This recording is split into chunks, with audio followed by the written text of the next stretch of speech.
একমাত্র ভাইয়ের শালি বলে কথা, অনেক কষ্টে জোরাজোরি করে আমাদের বাড়িতে এনেছিলাম। একেবারে কথা বলে ঠিক করে নিয়ে এসেছিলাম যে 8 দিন আমাদের বাড়িতে থাকতে হবে, তারপর তুমি বাড়ি যেতে পাবে। তো যাই হোক, সেই হিসেবে আমাদের বাড়িতে ছিল। রূপে গুণে 2 দিক থেকে একেবারে লক্ষ্মী সরস্বতী। রাতের বেলা ঘুমিয়ে আছি, হঠাৎ করে একদিন ছাদের দরজা খোলার আওয়াজ পেলাম। খুব আস্তে করে কেউ যদি দরজা খোলে ঠিক সেই রকম আওয়াজ, মানে জেনে শুনে আস্তে করে দরজাটা খুলছে, এরকম একটা ব্যাপার।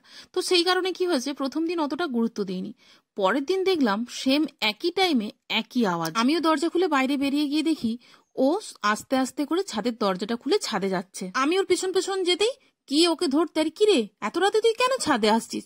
সঙ্গে সঙ্গে থতমত খেয়ে ওর ফোনটা পেছনে লুকিয়ে দিয়ে বললো, না গো দিদি, এমনিই এসেছিলাম আর কি, ঘুম ধরছিল না তো তাই। পরের দিন দেখলাম একই ঘটনা। ওই দিন আর ওর সামনে না গিয়ে একটু দূরে দাঁড়িয়ে ওর কথাগুলো শুনছিলাম। কথা শুনে যেটুকু বুঝতে পারলাম, লোক রাত্রেবেলা বয়ফ্রেন্ডের সাথে গল্প করার জন্য লুকিয়ে লুকিয়ে ফোন করে, কিন্তু এ দেখছি এর একটা বেস্ট ফ্রেন্ড রয়েছে, যাকে কিনা সারাদিনের সমস্ত কথা না বললে ওর নাকি পেট গুড়